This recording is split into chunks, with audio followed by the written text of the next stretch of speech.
Hello everybody, welcome to another How I Paint, and today we're going to look at a Reaper Bones Werebear. Yep, Reaper Bones, you can tell I just squiggled his axe and it's a little bendy. Now, it's a great model. I knew as soon as I saw it I had to get it. So, how do I paint it? Let's find out. I start off with a white primer. I did a brush prime, and the base, because I was doing other bases at the same time, I just kind of half did his base.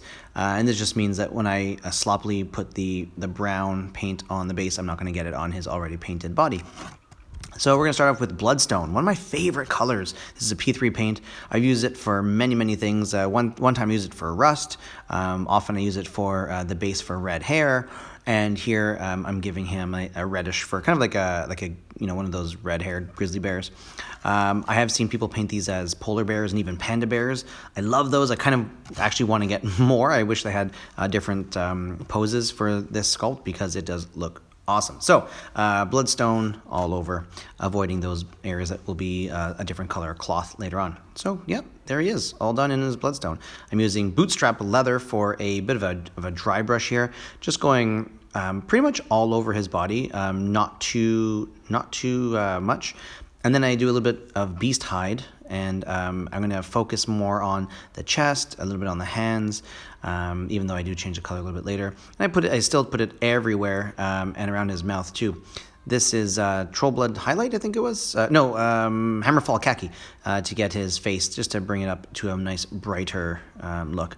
I'm going to paint his his rope around his neck, Rotting Flesh. It's a GW paint, and yeah, just gonna cover the rope that's around his neck. There is one around his wrap, around the what I'm gonna paint blue. So I'm gonna save that till later because it does make it easier for me to paint instead of painting it now.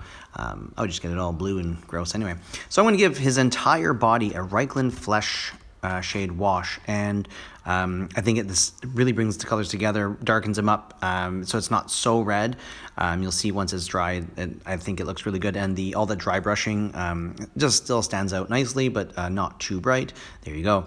Now I just point out that the rope around his neck, it got a little too dark, so I'm actually going to come back later and fix that up. I'm going to repaint it and then rewash it with Seraphim Sepia. The colors I showed were Guncore Brown for the wood. I had already put it on by the time I filmed this. And that's what I use for all woods. If you watch the catapult video, I went with that, which I think was okay in the end, but I probably could have used a different color, but it was fine. And then I used Lead Belcher for the metal of the axe. There you go, and it's going to get a non-oil wash, and then I'll come back later and kind of do the little edges with Lead Belcher again to brighten those up a little bit. And here is Rucksack Tan, another one of my favorite colors. I love using this color as much as possible, and that's around the little wrap on the handle of the axe. So here we're going to use Signar Blue base for his cloth, and there's kind of like shorts that are kind of underneath that you could paint a different color. I just paint everything this blue, and once I've given it that blue, I'm going to come back and give it a Signar Blue highlight on all of the highlights, all of the raised areas.